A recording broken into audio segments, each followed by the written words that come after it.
Yeah, so I'm French first, which is weird for being a co-leader of a UK Transhumanist Party, really.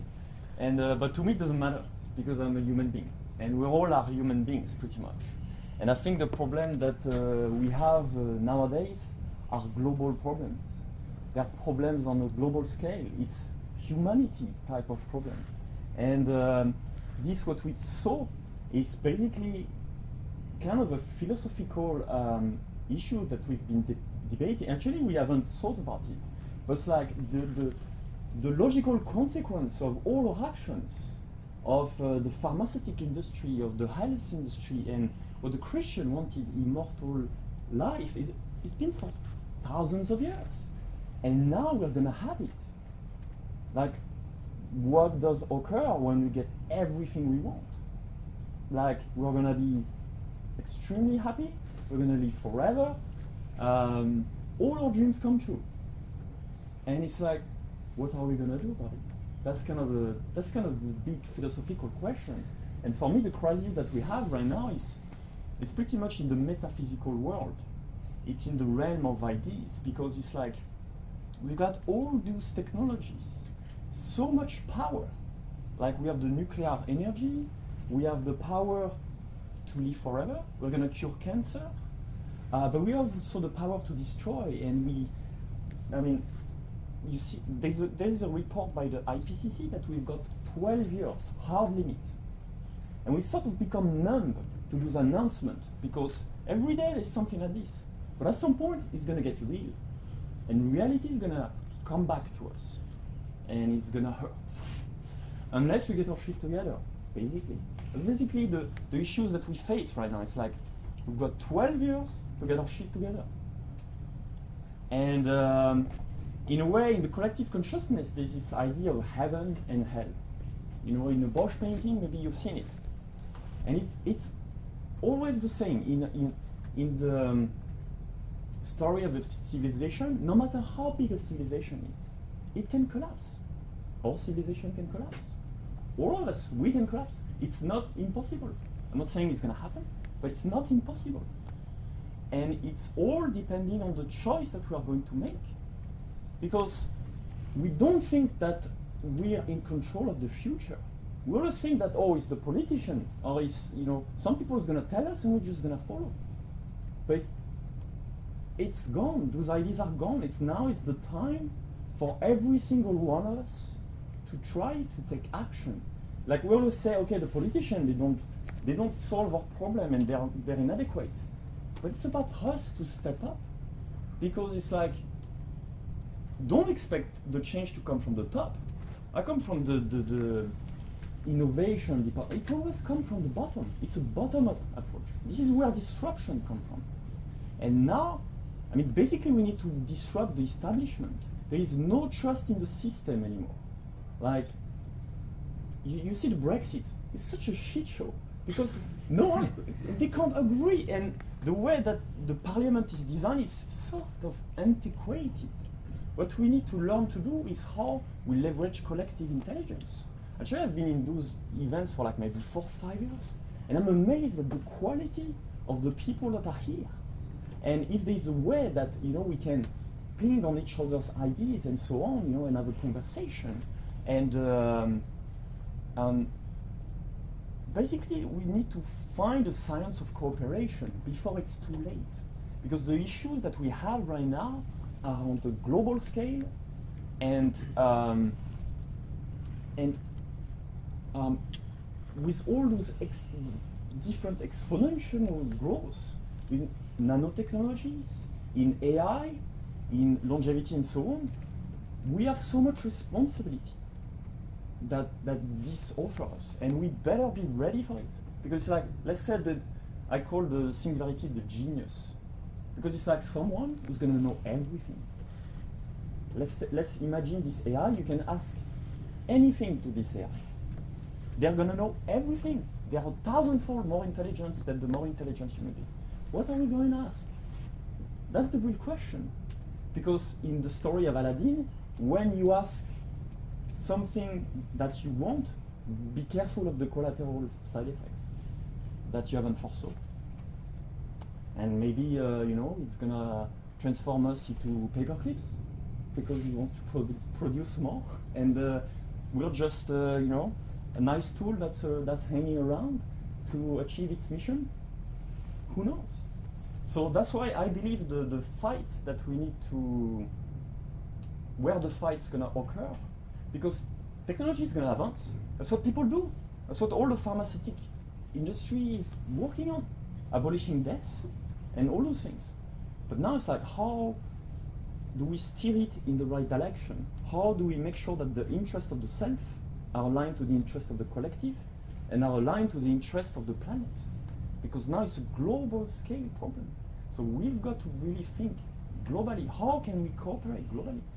There is this thing in game theory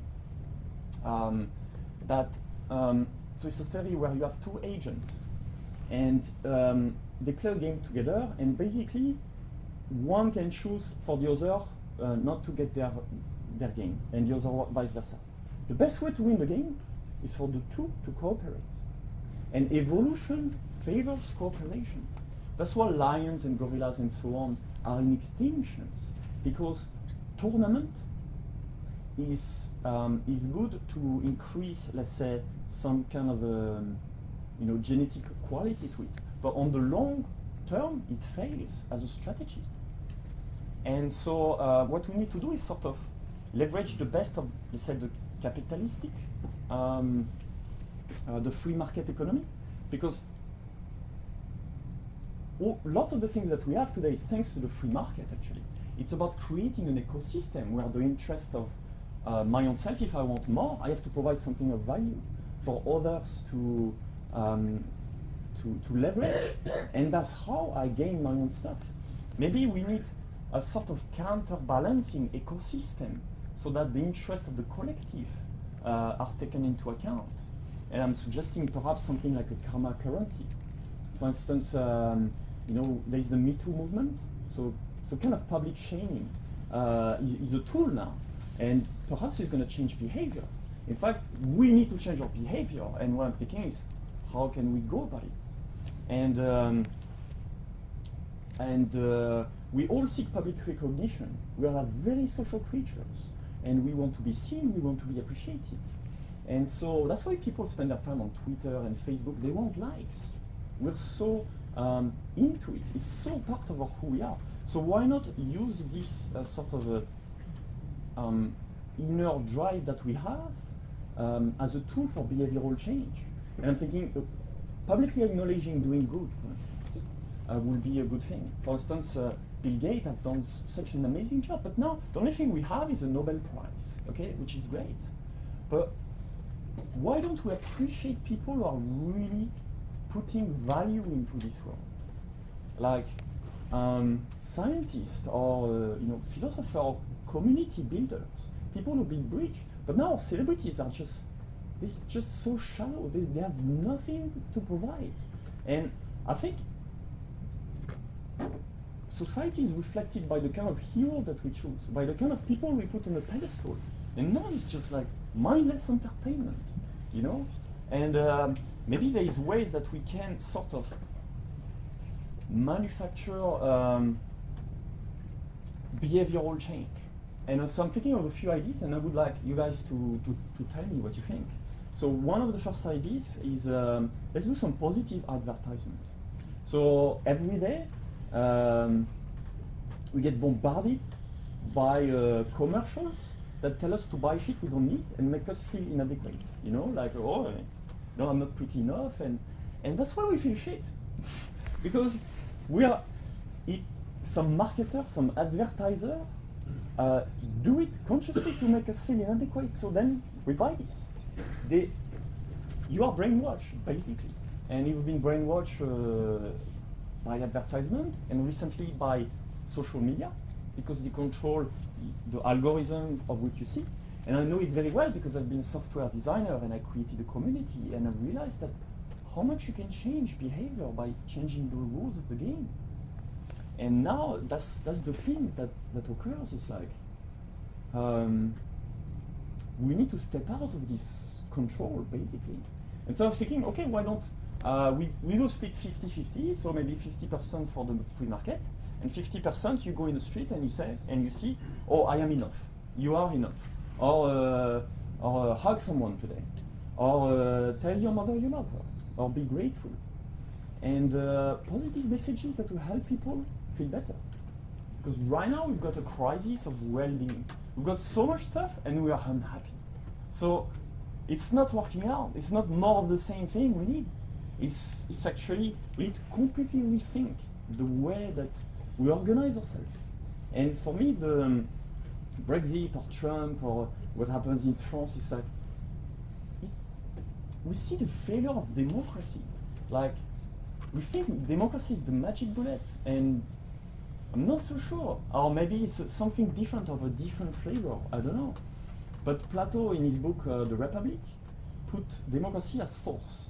Because he's in terms of type of organizational structure, that will be the best for people. And his reason is like, people don't know shit. They don't know how to judge. Because to be able to judge, you have to have enough information.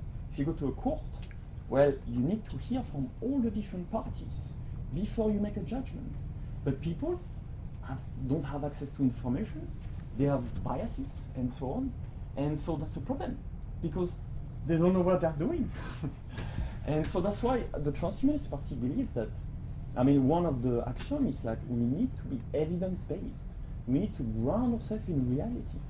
And that no decision should be made unless like we can ensure that it's the right one. To me, it's like bridging the science and sort of the dream, and so have the feet on the ground and the head in the sky.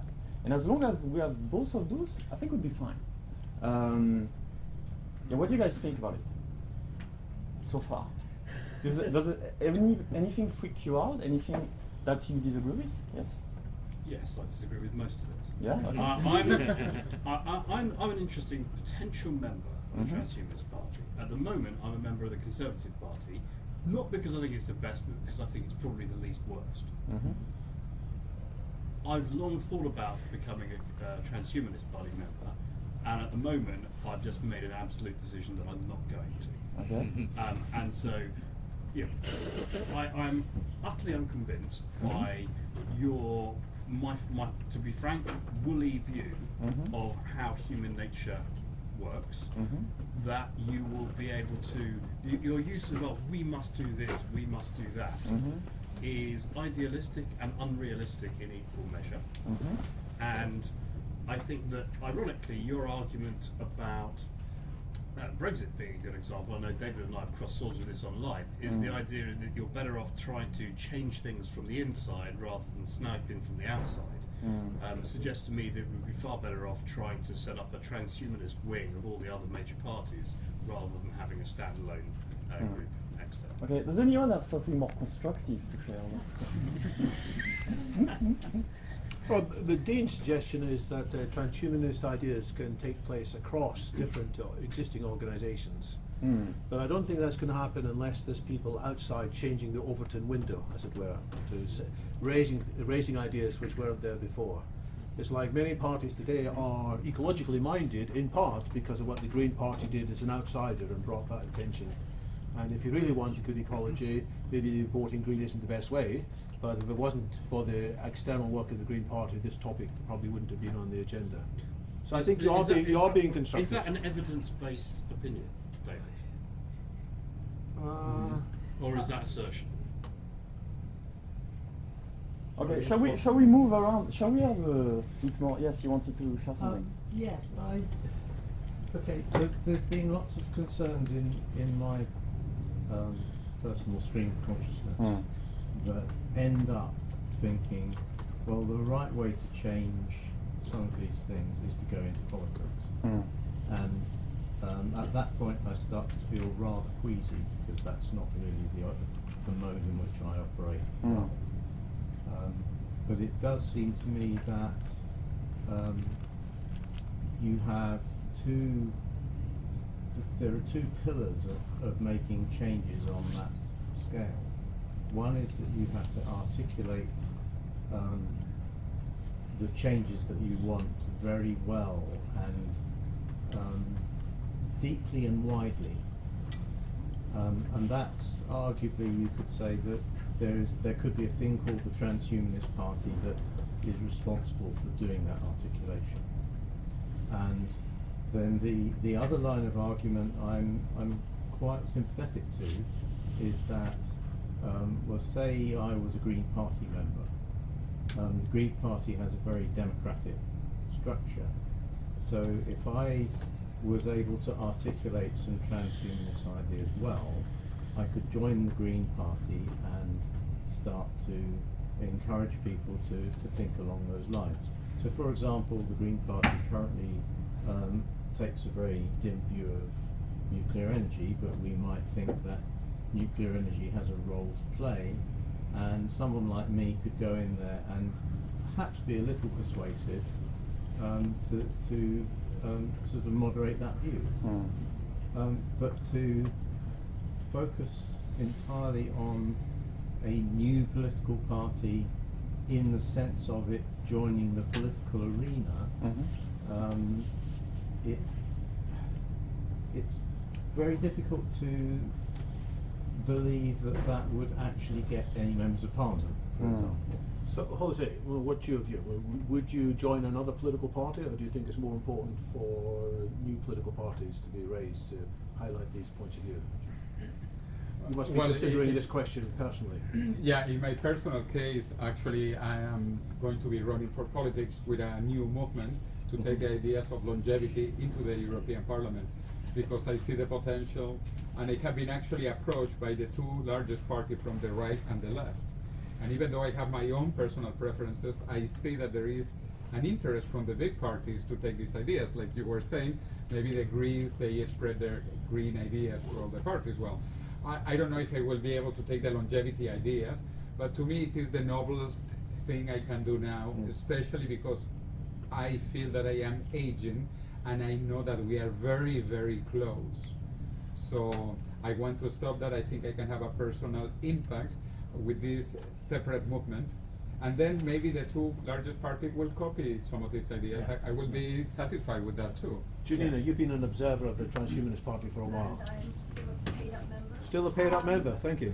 Having said that, my critique, constructive I hope, is that if you're talking about real politics, you've got to remember the human and transhumanist.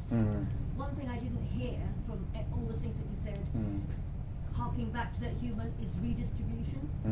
And the fact that you question democracy is not a bad thing, but I think what you really should be questioning is the forms of democracy, rather than the idea that people's self-interest, as you said, the self is important, but enabling that human self-interest through redistribution for more equitable access, etc., while still, and this is important, I agree with Dean on this, maintaining the importance of markets, but not the negative side of markets. And in that, you really, or somebody, has to really solve the problem of human beings as consumers and human beings as capital. On the one side, you're busting down wages. On the other side, you're wanting everybody to buy new things, as you've said. That unreconcilable so far equation needs to be squared. And finally, I agree with you that around the world, not just in the UK, the one thing we can all unite against is that politicians crap. Really. And there is a niche somewhere, and specifically in the UK, for a new party, a new movement, a new something that will get above, what the craphood that we're all living. So who have some ideas about, like, what would you think the Transhumanist Party should do? Talk about the survey project. Talk about what? Talk about the survey project. The what? I'm asking, talk about the survey project we're doing. The survey. Oh, survey, yes, I did. So the idea is like we surveyed a bunch of people. We have like 750 members registered online, and so we launched a survey and asked, okay, what are the 3 values you believe, and so on. And so the idea is like, because voting is such a limited kind of bandwidth way to gather data from people, we think, okay, we need the much bigger resolution. And so the first thing that we do is, okay, we launch a survey. Instead of saying, okay, this is what we believe, no, tell us what you think. And that's why I want to make this a conversation. So you talk about distribution, like I completely agree, but I'm gonna miss some stuff, because I have limited time. And it seems like there's some kind of agreement with like all the response that we've got. And it was very humanistic. It was like, okay, let's think about well-being. Let's think about being better people. Let's think about how we could live well and perhaps move beyond this this rat race that we're all on. And I think it's sort of a bit of a consensus around that. And so the idea is like if we aggregate all this data and actually come up with an ideology that's a synthesis of all the people that are around. And that's why here I think what's interesting is not, okay, you will have a lone leader who will solve all your problems. No, actually, let's try to figure this thing together, as like a collective, and bounce ideas around and see if we can do something. And so maybe the whole structure of this is like what we need to think about. Like maybe it's a little parliament. It's a creative problem solving. Yes?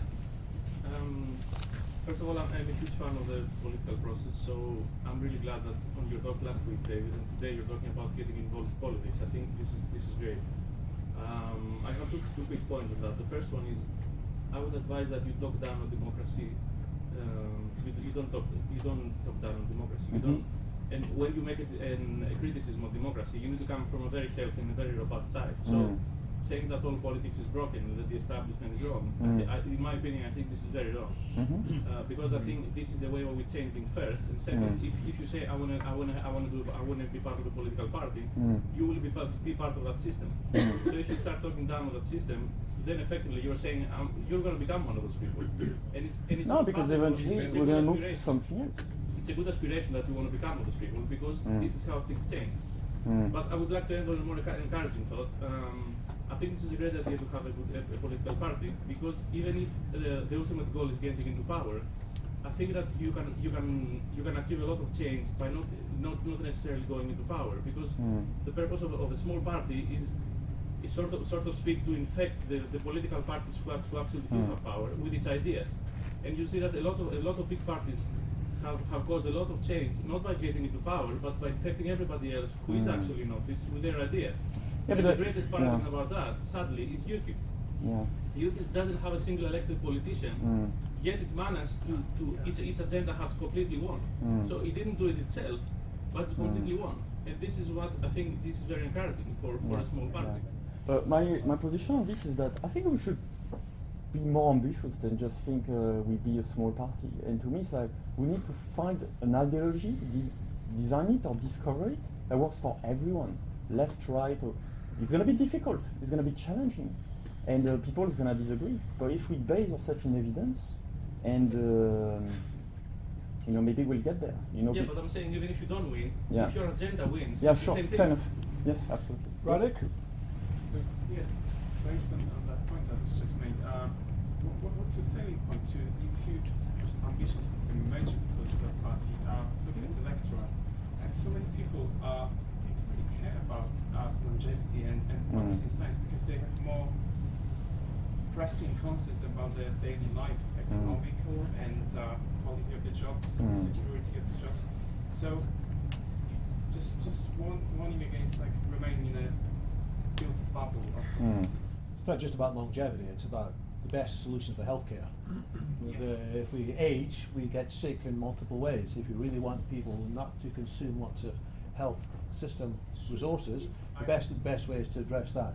But it's not just about living longer, it's about living better. That among wider population, these topics are just far removed from their everyday experience. To me, mental health is very concrete. It's like we have an epidemic of loneliness, and that, for instance, psychedelic, right? We know that now it's been so many studies that shows that it's one of the most potent tools that we can have to tackle depression.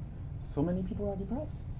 And so it's because transhumanism, the core idea is like using technology to improve human condition.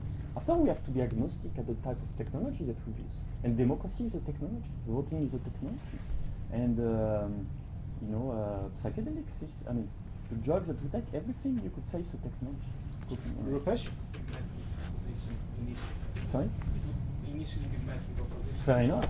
But that's how it works. Overcoming that, Yeah. and how would you do that? It is. Rupesh? So a few points. So one is about the reality of politics in the United Kingdom. We have a first past the post system, so that makes it very difficult for small parties to have any chance of gaining real power. I think the smarter way to go would be like UKIP and other sort of like insurgent political parties. It's more about lobbying and spreading the message, unless you can get big money behind you and have some kind of representative standing for elections across the country. I think more realistically, you're just going to be a lobbying group. It might not be the same in Europe. They have a different sort of political system. But in the UK, a small party first past the post, it's snowball's chance. The other thing is like transhumanist, it does come across as a bit geeky, and that can put people off. I mean, something that's happening with the NHS recently is that Matt Hancock, the new health secretary, he is applying some elements of technology to the NHS. And I think the smarter way to go about presenting yourself is kind of like, we're going to help the NHS. Because that's something that a lot of people love. And so if you could sort of work on the emotional sort of like heft that has to push forward your ideological message, that might be a better way to present it. And then the other third thing is that if it's a lobbying group, that's fine, you can have a single issue. But if you want to be a bit more seen as a more rounded alternative, a bit more grown up in the political sphere, you've got to address a broader spectrum of society's concerns. And I think that's what Radek was touching on a bit there. There's other more pressing issues, arguably, than longevity in people's sort of foreground, in their immediate. So it could be like housing, it could be inequality. There could be other more pressing issues that at least you should have a point of view on, even under the overarching message of sort of longevity. Well, like the disruption to work caused by automation, which is very much vivid. Let's take a comment from Jean-Michel. I was just going to say that, these are very good and constructive comments, and I'm sure the Transhumanist Party will take them on board. And this is how exactly, I think, what Mathieu was pointing out, like what we're doing with the survey, is getting opinions or like feedback from the collective to form the direction that we're going in, right? And I think some of the issues that you've raised, for example, is an information problem, I guess, getting people to be aware of things, and obviously that's a challenge, but as you said, we can tackle that through by focusing on the more pressing issues that will then lead us to our sort of core. And the NHS is in crisis, isn't it? And so anything that can be done to remove the crisis that's in the NHS. There's so many hands us up, yeah? Yeah. Maybe the lady over there. I'm slightly confused as to what the single issue is that we're campaigning on. So we've listened to a talk that says the singularity is coming, longevity is, immortality is coming. So if it's coming anyway, if all that work is happening, what is it that you're asking for? Do you just want it to come slightly faster? Yeah, right. I think. So you talk people about transhumanism. You have to first of all explain that there's crazy people that believe you can live forever, and then you have to say what it is that you want. So is it that? My position on that is like it's gonna happen, like because everybody's working on it. Now it's about what are we going to do about it, and really, we need to make sure that technology works for us as opposed to against. So you accept that the immortality is coming, and you want to help people deal with it. Yes. But 99.9% of the population won't accept that first statement. So you're going to spend all your time trying to convince them that's right. So I see that the technology is definitely there if we can grasp it, but it's by no means clear that it will happen. I think we need to get a public clamour for it to happen. We need more people saying let's accelerate the investment in the technology that's going to improve healthcare. Otherwise, as Mathieu was also saying, we might be overtaken by other things, like we might have some people say there's only 12 years left to save the climate. I don't know whether that's true or not, but there are scenarios in which the society will do itself a great deal of damage, either by climate change or by financial crisis, 2007, 2009, but worse, or because of the growing inequality in society, because some companies do very well out of automation and become the new feudal lords, and everybody else becomes nearly useless. So I think it's clear that the technology has the potential, but it's by no means clear what that would mean. It's by no means clear how we can transition to it. And my view on transhumanism is we've got to make the case for sustainable superabundance by smart collective action. So no one left behind. No one left behind. Yes. I just want to say, like, picking up on what you were just saying, perhaps at least two stages for introducing it. So, like, the first one to look at sort of the threats to the United Kingdom, or to say the threats? The threats, yeah, because the problems we're facing, the things that can go wrong. Like on a state level, for example, since the article from Ian Hogwarts, I think, on artificial intelligence. Bit louder. Since the article of Ian Hogwarts on artificial intelligence nationalism, yes. Think tanks in the UK, Chatham House and Foundation, Fishy Foundation, so they're all looking into policies and how to advise the governments. So this article said basically there's going to be a huge race between China and America on to who gets first to artificial intelligence, and like any arms race, especially when people are cutting corners, there might be all kinds of dangerous things. And what are we in Britain, or what is Europe going to do as a result? And that does seem to me like an issue. That's why I'm certainly talking about we've got to seize control of ensuring that intelligence really is positive and abundant, rather than just serving the needs of one particular set of military or one particular set of companies. So setting the challenges and then explaining how we're going to solve the challenges. It's like highlighting the stages for the state on that level, and the second stage talking to more like the all range of the transhumanism.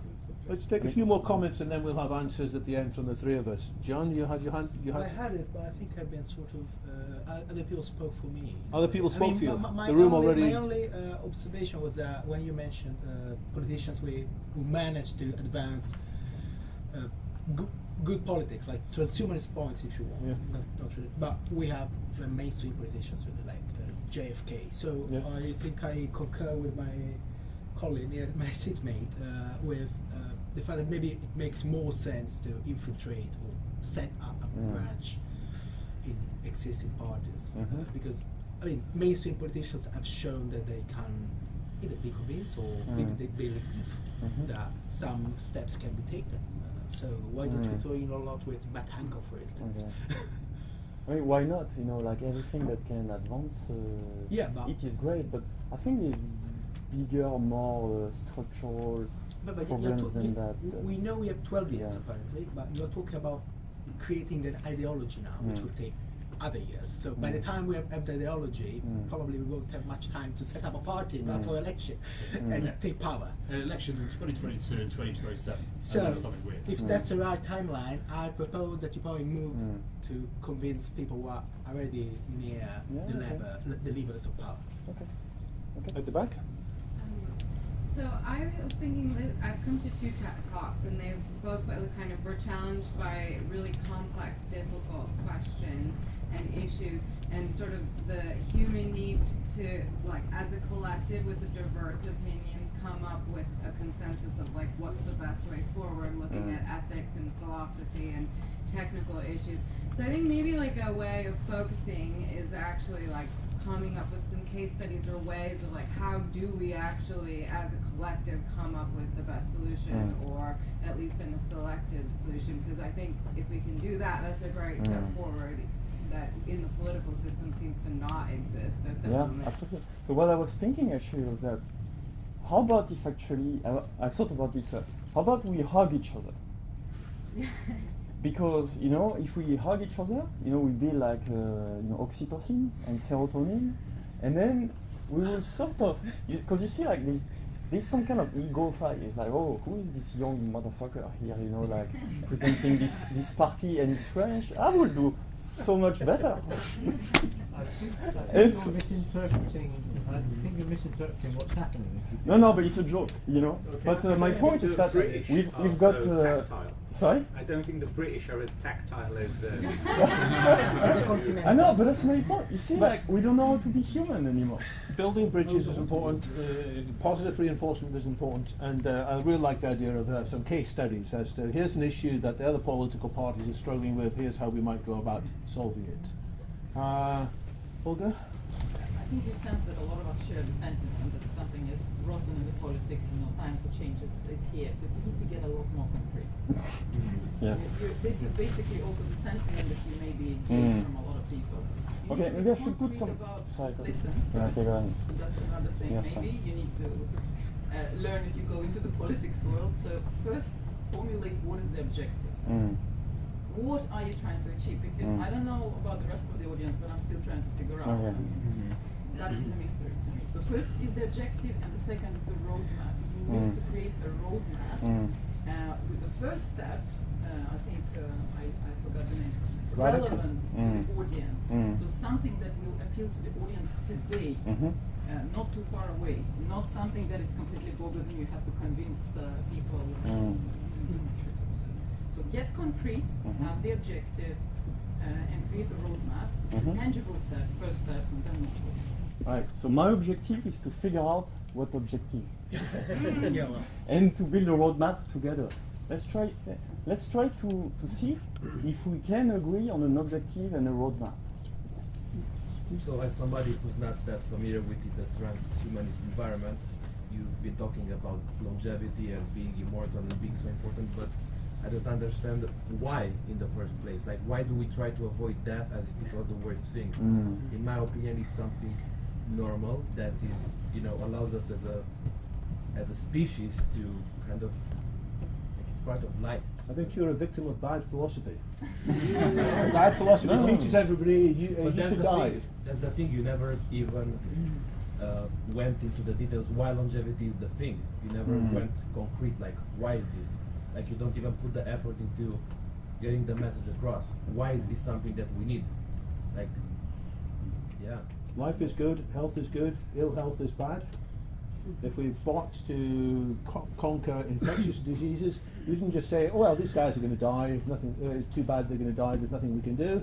Well, actually, society for most of his life did that. Jose, are you a fan of dying? Well, actually, what's so bad about I dying? have an answer. This is optional. If you want to die, please go ahead, die. You are not forced. You are not forced to live indefinitely and to be young.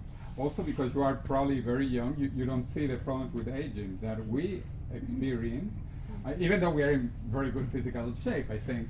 But again, we would be dead 2 centuries ago. Anyway, this is optional. This is my point, really, because some people say, also religious people sometimes, and the Amish, they don't want any of this technology.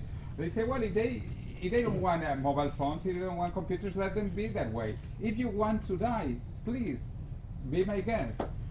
Let's take a few. We're past 4 o'clock. Can I just have I've never been this before. Can I just have a show of hands here of who is hoping to not die? Just wanted to know. Also, it's part of exponential knowledge. We're losing great minds through that. Yeah, It's almost a moral obligation. Every time somebody dies, it's like a library burns down. You've got a great mind, you've got a moral obligation to stand. You want to share?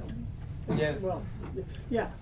It seems to me that very often parties, if they're going to be successful, they're built on pre-existing fairly major movements, like the Labour Party was built on the trade union movement, which have hundreds of thousands of people who felt a need to do particular things, and then a party was formed on the basis of that.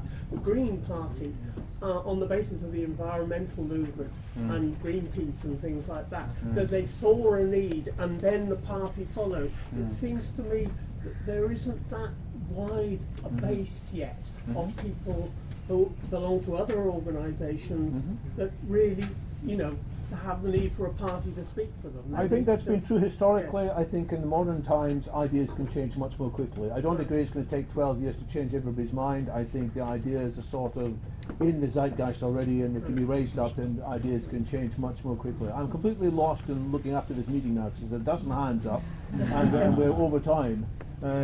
take a question from you. I just want to say, I went to the Center for Aging Better. I don't think we really ever talk about immortality, because we talk about aging well. Aging well. And we go into four areas, which are fulfilling work, healthy aging, connected community, and safe and accessible health. So it's not really about living forever. And I agree with this guy here, sort of, I don't know your name.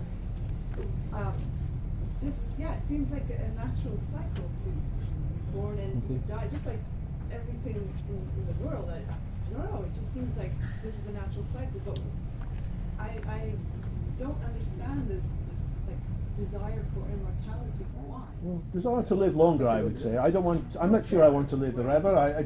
Forever's a very long time, but I'm not in any hurry to die because there's so much more I want to accomplish. And I'm not in the disease. I mean, the disease is about like getting to live healthier until the day you die. Question over there?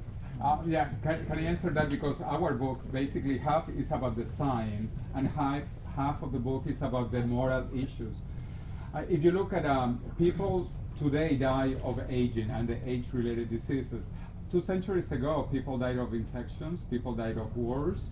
Today, that's not the case. In the developed world, over 90% of the people die of aging and age-related diseases. If we stop aging, those diseases will not develop. Again, this is optional. This doesn't have to be forced on anyone. But again, as a human issue and the human rights, the first human right is the right to life. And not the right of life of young people. It's the right of life of older people. And if you are in good mental and physical shape, you will not want to die.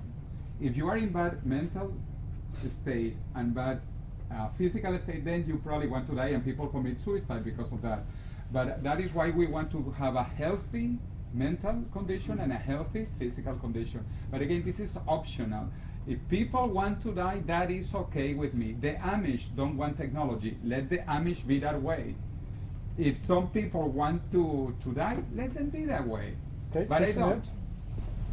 Yeah, I guess I don't think you're still answering the question, to be fair. I think two people here have asked similarly the same question. What is the inherent value in living long? I think you're coming back to the individual choice, which wasn't this guy's question, to be fair. I think he put it to you quite clearly. What is the inherent value in this? I still don't think we have an answer here. What is the inherent value except the individual? They want to live longer, but like what's the bigger value to society and anyone?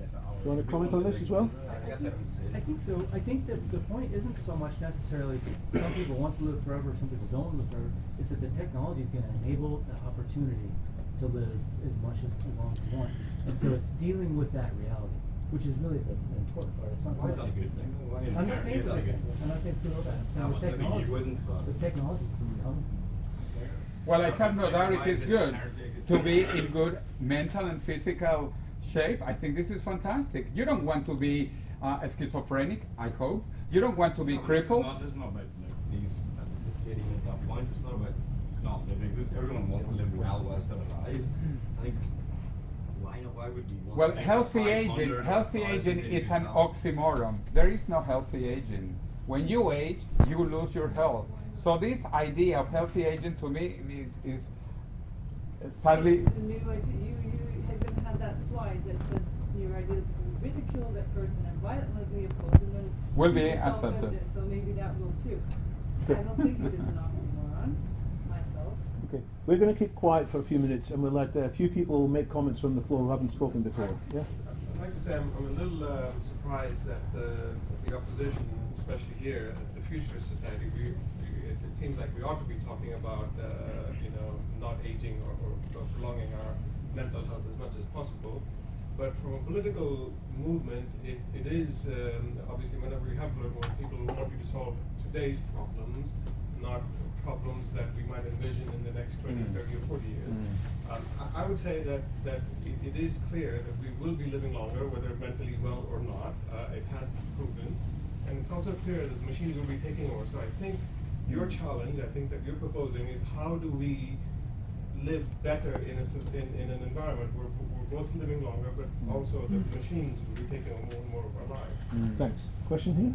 Comment? Yeah, I wanted to congratulate Jose, as always, on the wonderful presentation, but also talking about activism, transhumanist activism in the realm of politics, I would say from everything I've seen, what you're doing is probably what I would see as transhumanist activism in politics. Highlighting the important issues and explaining basically the benefits of progress to as many people as we can, and injecting a healthy dose of optimism into politics, which I think we all lack. And a comment I had to your talk is that I'm afraid I've never heard a transhumanist talk so pessimistically about the future. Well, we might get in a terrible future if we don't buck up, I think. And Chris? Do you want to say a few words on behalf of the party? Is that allowed? Say again? Do you want a few words on behalf of Transhumanist Party UK? Yeah, sure. Sorry about that. So Chris, you out yourself as a Transhumanist Party I'm executive. co-founder of Transhumanist Party UK. We've been around a few years, ever since Zoltan Isvan drove around the bus in the US running for president, and it's now an international movement. What the Transhumanist Party movement is not necessarily a political party, it's a political movement about making transhumanist ideas more accessible, more relevant. When you go up to someone and say, I want to live forever, they say, but I want the bins taken out. There's a huge gap to a goal for understanding there to break. Transhumanist ideas often mean about very far future things, about uploading our minds to the machines, living forever, transcending limitations. But since so much technological reality is with us today, we're in a position that we can start bridging these ideas from the far future to the emerging technologies to the ideas that matter today. And we can make narratives to people why they should care about coming automation, why they should care about investing in their healthcare, why these issues are not just futurist issues but relevant to day to day. And we're part of a reboot we're going on right now. We're trying to solicit more opinions about what do you know about these futurist ideas, what do you know about these medium-term, short-term ideas, how can we make these more relevant, how can we make these ideas more accessible to you, more general people. And this is what the Transhumanist Party activism is about, and this is why we'd like to get all your opinions on board about how we can achieve this. Very good. Janina, you... Just talking about a realistic roadmap, I have been involved in transhumanism for a long time. I think one of the problems in terms of political action and communication is transhumanists think they need to promote longevity, etc., etc. In fact, those things are here, and as various people have said, it will be happening. We are likely to have more success politically if you present people with solutions to the problems that they see on the way to those things that are coming anyway. In other words, if it's healthcare, then it's how you can preserve yourself, how you can improve the health service. If it is redistribution, it is how you can have not only protect yourself but to stay active, taxation systems that will enable that, etc. Not so much to focus on that, let's all live longer, but if we live longer, our problems will be X. Therefore, let's address those problems. Okay. Alan, you've been holding your hand up for ages. Yeah, so I think it's interesting, it's a sort of microcosm. In the room, there's been a sequence of questions that, and the way the dynamics have unfolded is a sort of mirror of the political engagement problem. So specifically the question, an honest question, it seemed like, why would you want to live forever? The response didn't answer it, actually. The response was sort of, you don't have to. It was a bit of a ridicule, which is an aggravation. I don't mean to criticize, I'm just trying to be literal. And then somebody else picked it up later on. In fact, an earlier question was about how the average person maybe feels disconnected because they've got day-to-day issues and they don't feel that it's relevant to them. So here you've got a question following up, how does it resolve my, I want to engage, but it doesn't resolve me. And then it was not answered, and then it was attempted to be asked again, and it was still not answered, and then it was attempted to be followed up again, and it was still not answered. I think, David, you had one answer in there. It was sneaked in, but it didn't get picked up again, which was, it's as tragic, to lose a life is as tragic as burning alive again. So it's like the idea that a person still living is maintaining all of the investment that's gone into all of that person, the capabilities, the learning, the connections, and so on. The ability on the planet, that beautiful thing that exists, continuing it's better than not continuing, because that's a damage to the planet. That's a bad thing, for just not just a personal choice issue, but it's a bad thing for the planet. But there are so many implications with this. So, for instance, now there's this talk in the United States that the top of the 1% control, I don't know how much of the wealth. Can you imagine if people had the choice to live forever, how well? I think you're right. There are very big questions. There are a lot of, and we don't want to belittle them. And as Jose said, there's about half the book that he's talking about addresses these moral questions. The book that I wrote earlier, The Abolition of Aging, goes through these. And I think there's some very real and big questions there, and each of them take more time to think about than we can cover in this talk. And thanks very much for raising the points. Matt hasn't had a chance yet. Yeah. I did talk a bit earlier, so. Did you? I think that, well, you know, asking you questions. I really enjoyed today, by the way. I thought there's been really, really good energy in the room, quite positive. So I wonder if you're arriving at just the right time, actually. So if you think about, say, the global legitimacy crisis that we're living through at the moment, with the lack of trust in our institutions, which is evident, say, by Edelman and their trust barometer that they bring up every year. I think that's one area. What's the other point I was going to say? I also think, you know, when commercial businesses talk about customer loyalty, for example, you know, that as a concept is 29 years old now, but it's still being touted as something that is sort of up to date. I think we're in an era now of customer disloyalty. You know, the complete sort of lack of trust. So I think, you know, if you can sort of articulate what you're doing and make it positive, I think people are crying out for that. That's the feeling I'm getting in the room. Okay, we'll take two final questions here next to each other. You first and then Dean, and then we'll briefly answer, and then we really will stop. Just picking up on the discussion earlier, I think it's sort of starting with longevity, like focusing more like on like Maslow's hierarchy of needs, more like the basic stuff, and then gradually evolve to ideas and things that can help people make things do better.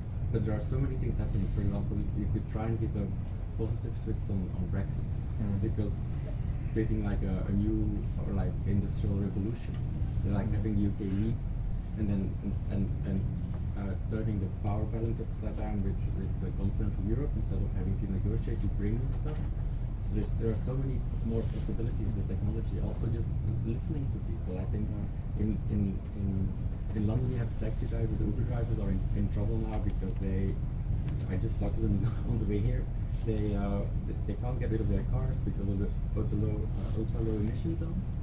So, but at the same time, Land Rover has some challenges with production. So, like with data science, you can collect these ideas and put them into politics and economics. So I think starting from these and then moving up to like longevity and like things that actually enhance our life. Yeah.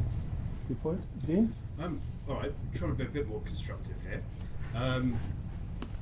Unless something unlikely happens, the next UK general elections are in 2022 and 2027. The first one is probably the one you'd need to make a noise at, and the second, by the time you get around to the second one, is most of what is going to happen and will have happened already. And I think that understanding, what I'm not getting a sense of is a sense of what is inevitable and what is changeable, and on what timescales and with what, but with who involved in it. And I think that fighting against stuff which you have no chance politically of making any impact on, because if it becomes mainstream, it's going to be too late, is a waste of time. And also, the way you do it needs to be. You talk about being inclusive, and yet you use terms like the collective, which I can tell you alienates a very big chunk of people, myself included. And so I think that you need to start thinking about how you recruit people that you would need to buy into your views, and therefore how you avoid alienating those who might be willing collaborators inadvertently or deliberately. So Matthew's going to answer, and then Jose, and then I'll have a final word, and then we're all invited to go to the pub where we can discuss these things in a little bit more wider. But I think fantastic feedback. And Matthew. Yeah, so actually what is great about what just happened is that we all participated in something, because you all gave us advices into how we would, run our thing better. And that's what I wanted to do actually. It's not just telling you, okay, this is my plan and we're gonna solve the world. No, actually, we're all trying to bring different. Your point was very valid, and your point as well. And it's like, okay, I agree that we shouldn't discount, like anyone's opinion, but just let's see how we can make our ideas cooperate and co-op, and like we're all in this together basically. And at least if our intentions are the right one, like that's the basis. Like you talk about Maslow, I think the basis is like what are our intentions, and make sure that our intentions are the right one. And to me, I think they should be that how we align the interest of the individual, the collective, and the environment. And that's the foundation. And after on that, let's have a conversation, let's figure it out. But let's not be top down, because we've been also talking, oh, this is how you should win. Well, you should do it like this because this party. Well, let's think differently. Let's think again. Like in the web development, there was Web 1.0. It's like, I used to work for Time Magazine, Marie Claire, all of that, in their innovation lab. And those guys had no fucking clue what they were doing. And because they haven't understood that it's a conversation that you need to have. And I think the politics are the same. It's like, the problem is like they're so on their high horse, and it's about ego, and I mean the whole system, the way it's structured is meant to be kind of a mob thing. But what if we start, like everybody helps, like I think it's a good starting point. It's like, and we've all been cooperating actually. We've created the space, so like there is discussion and every point is valid, even criticize. And actually, this is what will make the ideology better. It's like, at the beginning it's sort of a drafty and we don't exactly know what's going on, but then it's challenge and challenge until, well, it becomes the shit. And that's what we're trying to build with. It's like, let's synthesize all the opinions of everyone and the facts and come up with something, useful out of it. Okay, final thoughts. Okay, well, it has been a very interesting discussion, even these exchanges. As you can see, I try to be also ironic to make people think and meditate, but I did try to answer and talk about human rights. And the first, second, and third right to me is the right to live, the right to be alive, the right to enjoy life for everybody. So I think when we talk about human rights, we have to focus on that. Also, when you talked about the cycle of life, life actually appeared to be alive. When you learn about the evolution of life, when life started on this planet 3.5 billion years ago, the first life forms, which are bacteria that divide symmetrically, they do not age. They do not age. Just like germ cells do not age. But we evolved from them and we became, something more complex and stopped being permanent. So we change. Why does that have to be the better? No, why? Then that is why we cure diseases. We cure cancer. We try to cure cancer. We try to cure all diseases. So aging, and that is why we're working on declaring aging as a disease. Okay, and there are new diseases continuously being classified. For example, how many of you have heard of sarcopenia?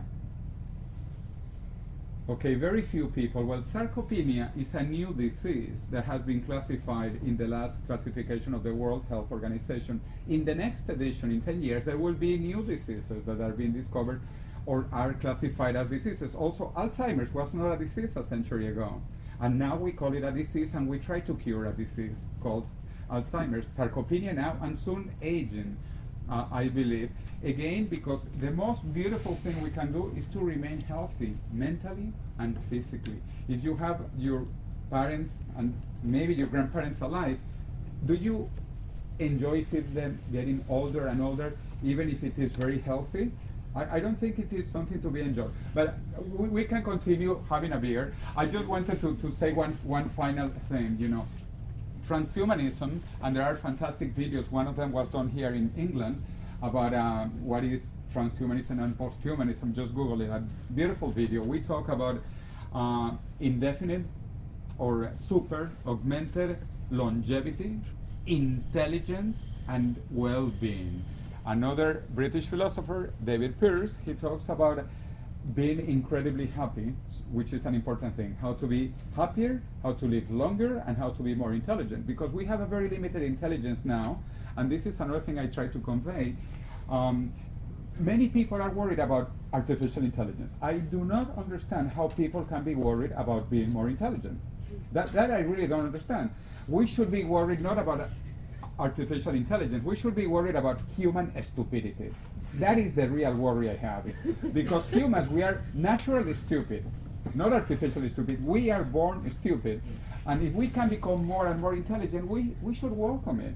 To be more intelligent, to be more longevous, and to be happier. Those are the three goals of transhumanism: longevity, intelligence, and happiness. And we are going to be incredibly more intelligent very soon. Very soon. Very soon. It's been a fantastic discussion. You're breaking the rules. Right, I'll let you break the rules. First of all, and I don't want an answer on this, but I'm just thinking about reincarnation. So some people believe that you actually do never die, it's that your soul, okay, it's not the physical body. Then what keeps coming to me is like, where's the contrast? Obviously, if you want to be immortal, you want to be happy, you want to be mentally healthy. But isn't it just existing that you really need contrast? Like, what a great thing. It's great because there's shit too. You know, you have this contrast. So could we really keep living and living and living, always being happy? Is that naive or is that utopic? I don't know, but is that possible? I think the shortness of life invigorates your intelligence and life. And if you thought you lived for a long time, you'd probably just do the same thing but expand it. Well, when I see young children are often very motivated to live, not because they thought that maybe in 80 years' time they're going to die.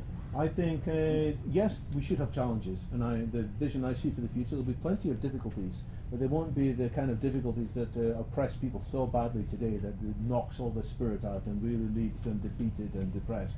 So I look forward to lots of difficulties, and I want to explore something called, it's a bad word, mathematics. You know, my first love in life is mathematics.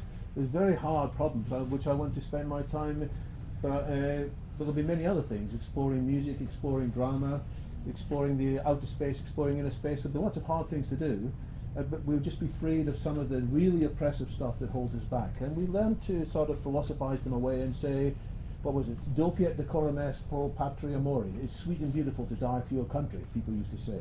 It was sort of making a virtue out of a necessity.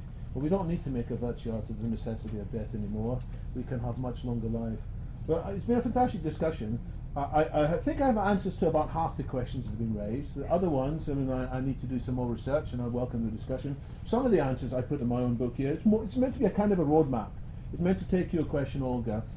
What does it mean practically? And it's addressing your point about climbing up the Maslow's hierarchy. We must address the food and water issue. We must address the secure shelter and the good accommodation, and then we gradually climb up the hierarchy. And in the top, I put the creativity and exploration. But people won't be so focused on that until we solve the other ones.